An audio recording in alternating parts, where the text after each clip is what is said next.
So Bob Hope was a very friendly person with you? Oh, yes. Matter of fact, he used to yell at the director sometimes for whatever reason.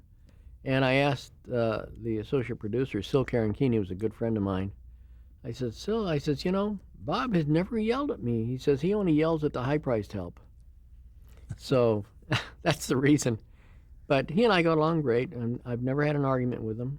And after I left the show, my son took over the editing of all the Hope shows until Hope retired. So, I've known him all these years. His son Kelly used to work for me when I had my own company after I left NBC. And let's see, Linda Hope, Bob asked NBC to let her come down to watch me edit his shows at NBC in Burbank. And my boss came to me and he says, do you mind if she comes down and just looks over your shoulder and all that? I said, no, of course not.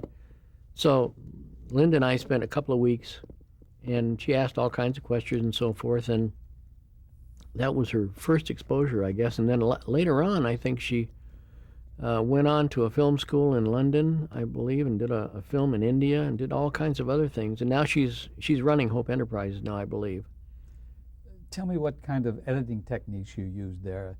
I read in your book, I believe, that Bob Hope didn't necessarily want to cut in sequence or smoothly, that you didn't use cutaway shots Right. to cover a cut, that he would do a jump cut, and that, of course, is where your nickname came from. Well, where that came from is somewhat unusual because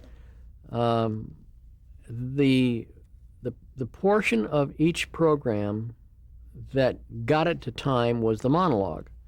And that was the last thing we would cut, because then we would know we'd need 8 minutes or 9 minutes or 10 minutes left to fill up the show. So the monologues were shot roughly 20 minutes in length, and he would pick out the jokes that played the best, and that would be edited down to get the monologue length, which would then give us our total program time.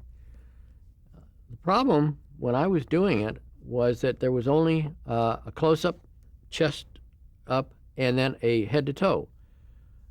He wouldn't let me use cutaways or audience shots. I asked him over and over again. I said, he said, no, it's going to disrupt the timing of the joke or whatever reason. Well, I didn't argue with him. And the problem was when he would cut the show, the monologue down from 20 minutes down to, say, 8 or 8.5 minutes, we'd take out a lot of jokes. And sometimes the jokes didn't play in the order they were written. And so he would switch the jokes around. Play this one before this and so forth and so on. It'll make more sense. The problem with that I ran into was the fact that when you leave the end of one joke and his head is looking to the right and you pick up the next joke that he wants, his head is to the left or his hand's on his tie or he's looking up or looking down, does not make for a good edit. And I was able to wiggle enough frames one way or the other, either by extending a laugh or cutting a little shorter till his head was in about the right place to make that cut. And he was really happy with it. And he says, I said, Bob, I said, this thing is full of jumps. He says, I like it. It's great. It plays well. And after you add the laughs and all that stuff, it really sounds great. And people at home didn't know the difference. No, there were my wife, who I made a horrible jump cut one time. I really had no choice because he wanted this joke out, and the actor finished the joke, and then he walks across the stage. It was a wide shot of the stage, clear over to the other side, and we took the whole joke out. So at the end of the good joke that he wants, he's on the left side of the stage. When we go back and to the other end of the cut, he's on the right side of the stage. But we filled it with a big laugh, and when the show aired, I asked my wife, I said, how'd you like that? I said, fine, it was funny. And Bob is right. He told me over and over again, he says, the people totally ignore this stuff. They may blink for a second, but it's the joke that's important. And he's right about that. Well, his show is kind of an extension of his radio show anyway. Exactly. Yeah. It's basically a radio show with pictures. Yeah. To be honest with you.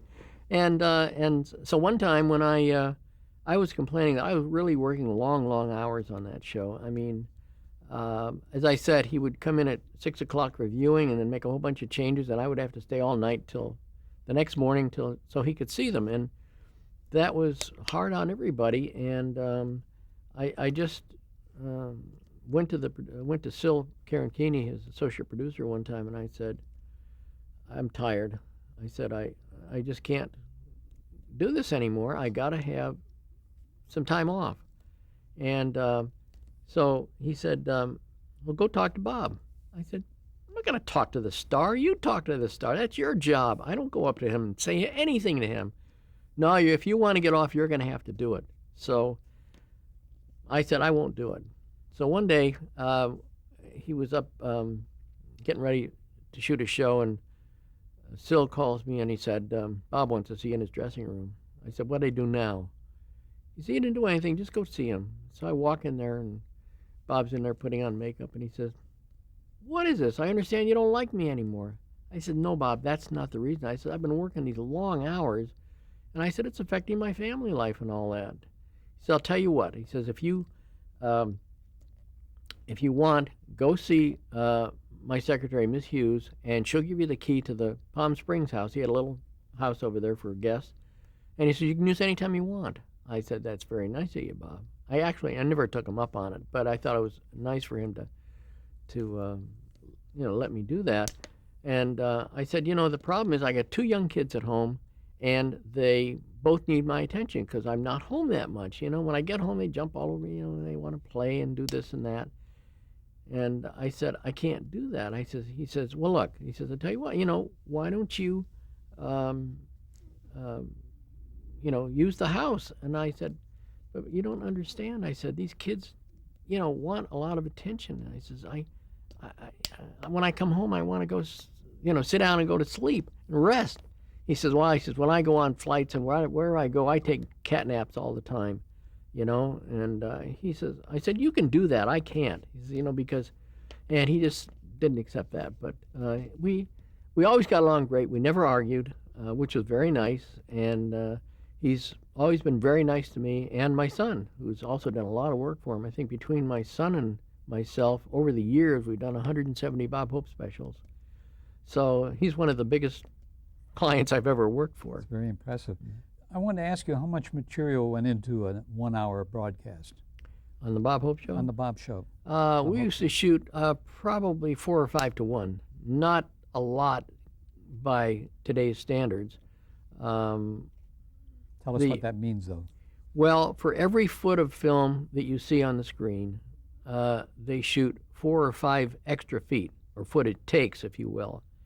Now, this did not apply to the Christmas shows, which were shot on film. If you want me to discuss that a little bit, I'd be happy to. We're going to get to that. Okay, well, I'll wait until later. Okay. But the ratio wasn't really, there wasn't a great ratio on the live television shows that were shot on Kinescope, because they were pretty well lined up, and it was just a matter of time. He'd also have guests sometimes who would flub their lines, and we'd have to fix all that. And sometimes they'd do special effects. Al Borden was his prop man, and there was one thing where he did with Dan Blocker, and Bob was supposed to have smoke come out of his ears, and they put these 2 little things behind his ears, and they were supposed to shoot out, and they never did work, and they were fighting that thing all the time. They finally got a good take, but I think we spent 45 minutes on just that one little shot, and all the rest of that tape was just thrown out because it was worthless. It just didn't do what it was supposed to do. Can you just quickly tell us how you got your name Jump Cut? The name Jump Cut came basically from making the monologue edits. And there were probably 15 to 20 edits in that 8-minute or so segment. And one day, again, I was talking to Bob about wanting to get off the show. Well, right after that conversation that I had had with him some weeks before, I was up in the booth, as I usually did when they shot the show, and I worked with the director, Jack Shea, often, and I'd say, Jack, we need a close-up here or something. Okay, fine, we'll get it. I was standing up there, and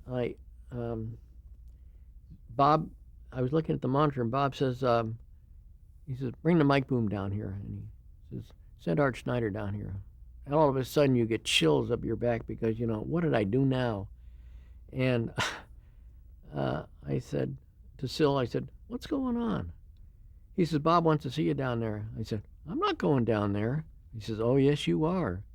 So Elliot Kozak's one of his agents, and Sil and somebody else, Mark Anthony, another one of his agents, they dragged me down the stairs because we were on the second floor down to the stage. And he says, "You're going out to see Bob." I says, "I don't have any makeup on." What's a dumb thing for me to say, you know? I don't know why I said it, but anyway, they dragged me down there, and they opened the doors to the stage, and Bob's standing there talking to somebody, and he sees me over there, and he says, "Ladies and gentlemen," I don't remember the exact words, but he says, "We have a guy down in the basement of NBC who's been fixing all our mistakes, and this year we'd like to honor him with the first annual Bob Hope Jump Cut Award for with Seeing Eye Clusters for jump cutting above and beyond the call of duty." This was in 1965. And with that, Les Brown played a fanfare, and Sil shoved me out onto the stage in front of this audience of 600 people, and I'm out there shaking like a leaf because I didn't know what the heck was going on. Bob grabs me, and he says, "Now's your chance to say a few thousand words." I said, "Bob, I'm speechless." He says, "That's the first time since I've known you." And he says, "I want to present you with this plaque." I have a kinescope recording of that little 3 or 4 minute bit on the show that the NBC gave me afterwards. And he says, "And here's this plaque in honor of what you have done for us, and I really appreciate it." And I said, "Well, thank you very much, you know." And Jack Shea was directing. He says, "Okay, Art, we need your close-up, you know," and all that, and being a little funny little What bit. a nice moment. It really was, and I still have that plaque at home, and it is pure gold. It is not tarnished since 1965. Tell us about the typical schedule for editing a Bob Hope Christmas special. Actually, how long did it take you to do? Oh, well, we started getting the film in. It was actually shot before Christmas. They went to Vietnam, and they went to 13 or 14 different bases in that area. And Air Force jets would bring back the film as it was shot, little by little, and it would go to the lab. I think they used Consolidated Film Industries in Hollywood to develop the film. And on January 1st, I would take a leave of absence from NBC to edit this show for 30 days. And Was it a 1-hour show? it was a 90-minute show. Mm-hmm. And they would shoot on the average of around 150,000 feet of 35 millimeter color film, which would end up as 8,000 feet on the screen on television. That's quite a ratio. I'm what, 18 to 20 to 1? The reason is that they had a lot of cameras. They would shoot 4 or 5 different cameras plus a roving audience camera where they'd shoot the GIs and stuff to use for intercutting and so forth. So an enormous amount of film. The film would be shipped to us, and we'd go over to, I think we'd go over to Glen Sound, one of their screening rooms. In fact, for a while, no, we used to come over here, Universal Studios, and look at it. And we would spend 2 12-hour days looking at every single foot of film, 24 hours of film viewing. And Bob would be there, and Mort Lockman, the producer, and Sil, and all the other people on the staff would come in, and all the editors that were assigned. And we had 8 editors and 8 assistants because the show came to us on January 1st and had to be on the air on January 14th, 2 weeks later. With an incredible amount of material like this, it is almost an impossible task. There were 8 editors and 8 assistants. I had my own assistants, and my job was primarily to take the 13 or so monologues and cut them down from 10 minutes down to 3 minutes each, and I had to do all 13 of those. The others were assigned to do sketches and other parts of the program. And we used to edit over here at Universal, and they would have us here. They would have cots, beds for us to lie down and sleep. I don't think we even left for several days at a time. They bring all the food we want, and anything we needed to keep us happy. Money was not spared. And so we would come in here and we would start editing, and he would give me edited scripts of all the monologues, and I would start doing them one by one. And one of the one of the placards he had in the editing room was a big, 3 by 4 foot card, white letters on a black background. It says, "We traveled 30,000 miles to get these laughs. Don't cut them." And the second one that he had is even bigger.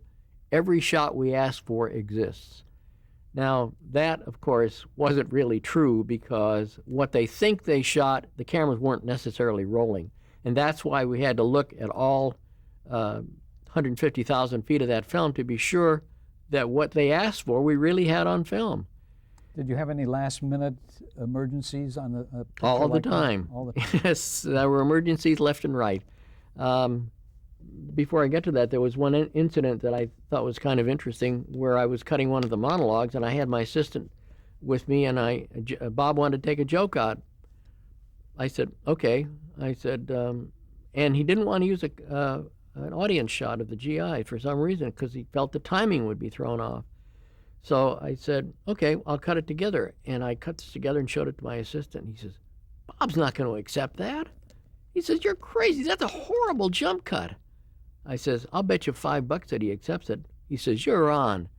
I made the cut, and I showed him the monologue an hour or so later. And the assistant was sitting there, and Bob says, "Great," leaves the room. I got $5, the easy way. He didn't know Bob like I knew Bob. I want to jump now to not jump cut, but go to the craft of editing for television. We've talked a lot about kinescopes, and we've talked about cutaways and other functions that the editor has to perform.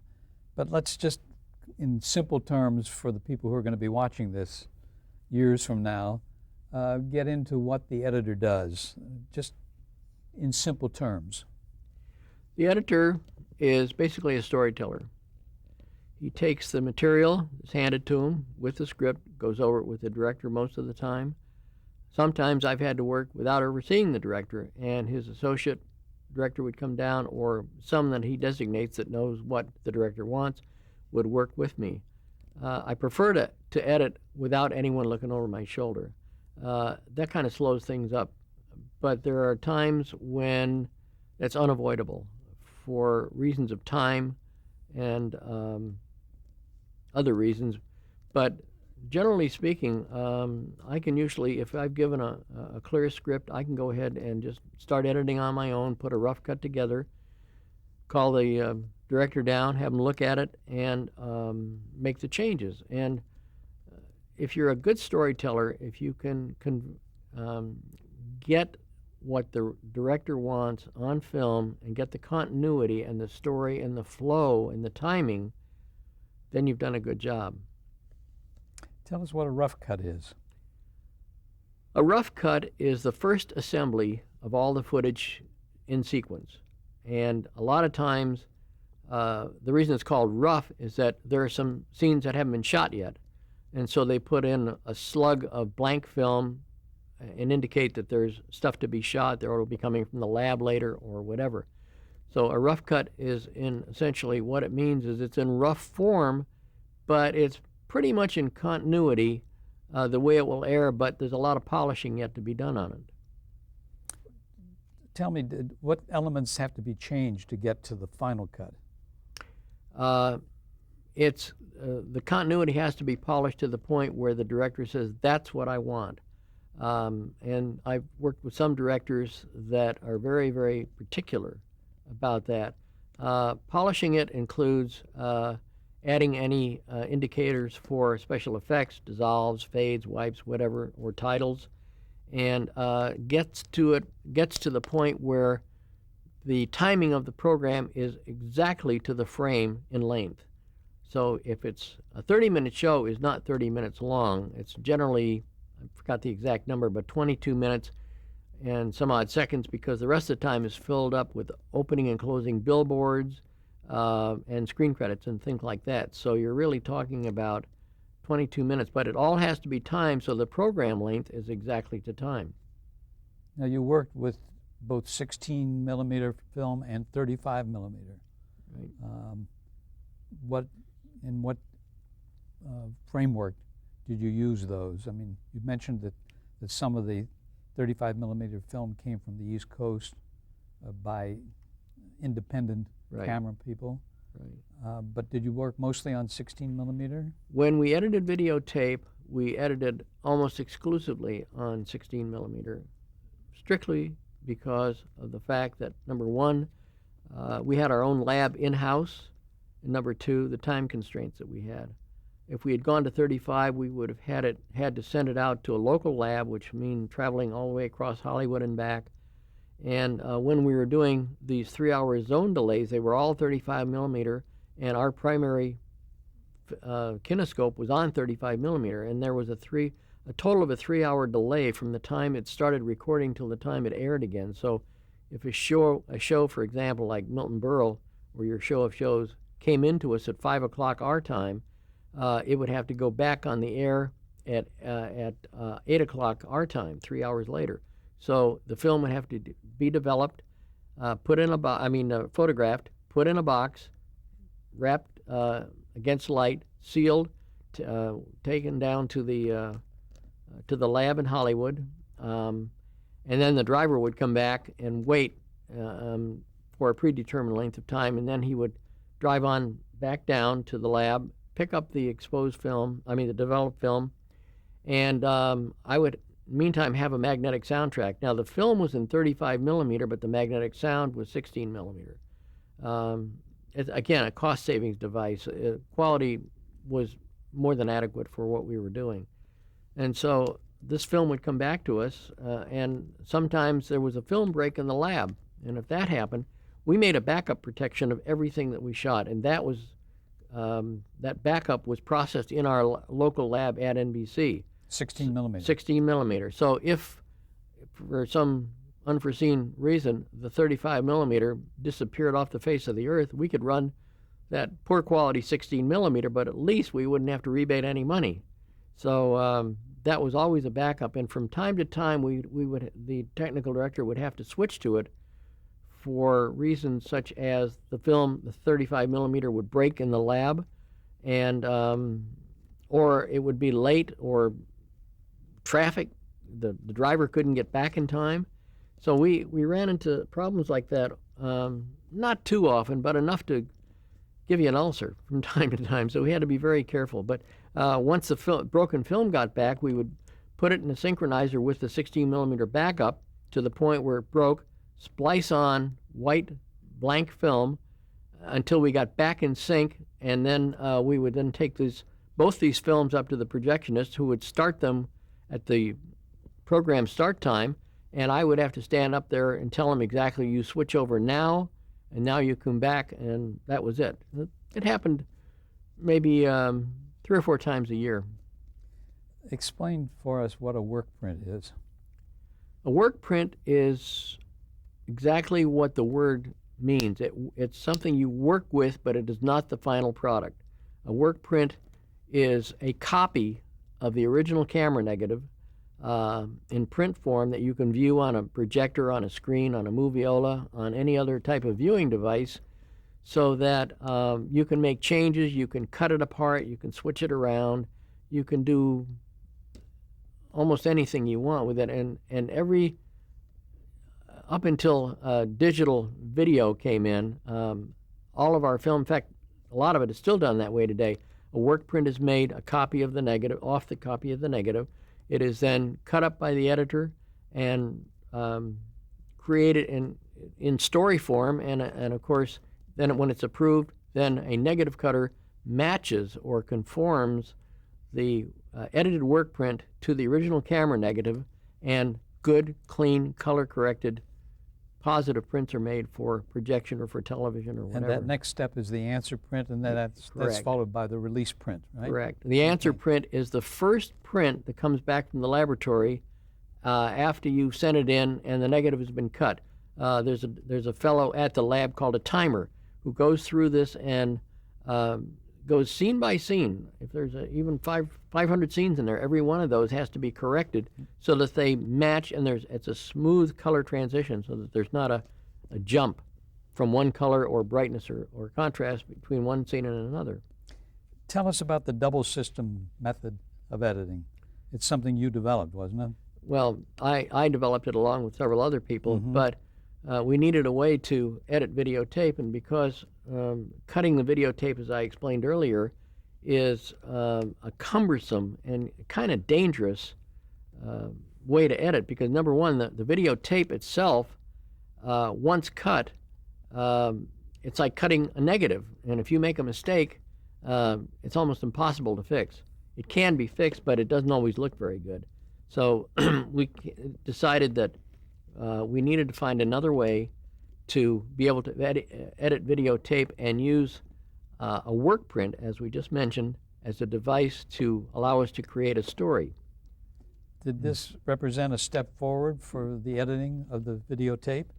It was a gigantic step forward. And did the entire industry take over this process? No, unfortunately.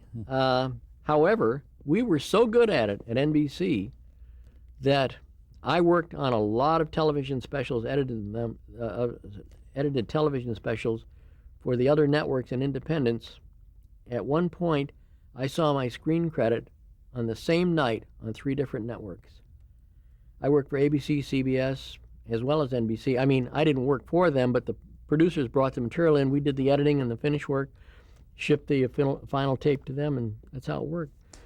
Tell me, why was it called offline editing? Offline is a computer term that relates. Well, work print editing is offline editing if you want to be specific about it. Offline editing means, the literal term, offline means away from the terminal. Gotcha. Online means at the terminal. That's really not a good way to explain it, but work print editing is not working with the edited, or with the camera original directly, because you could ruin it. Fingerprints, dirt, scratches, all kinds of other problems, rip out the sprocket holes, and I've seen all of these things happen. There are times when we didn't have any choice but to cut the master tape directly, and it's like kamikaze editing. It's really kind of dangerous. So I did a lot of that, and I was really very nervous in doing that. You mentioned what you did when the film broke. You told us about being up in the projection room and then telling the projectionist how to jump from one reel to another. Did you ever work on a program that right up to the air time that it wasn't quite ready for broadcast, but you had to let it go through? Yes, we did. Now that you bring it up, we did a special with Ezio Pinza, the opera singer. I guess he was an opera singer. Yes, he was. And it was from Capistrano. And we had a microwave signal from Capistrano to NBC studios in Hollywood. And we had to, it was a strange setup, and we had picture breakup, we had communication problems. We finally got all the material in and we were editing it. There were 2 of us working on the show, another fellow, Bob Smith, and myself. And we did get the show together, and it was okay, and we had to cut the negative. So we not only did we have to edit the work print, but in this particular, it wasn't a 3-hour delay. It was over a 2 or 3 day period. We finally got the show edited. We got the work print approved and all that, and then we had to cut the negative so we could send it to the lab for prints. And then we had to make an optical sound negative, because this was going to be like an ordinary 35 millimeter theatrical print on release, even though it was a kinescope recording and in black and white. Hold that thought for 1 second. We're going to come back in a minute.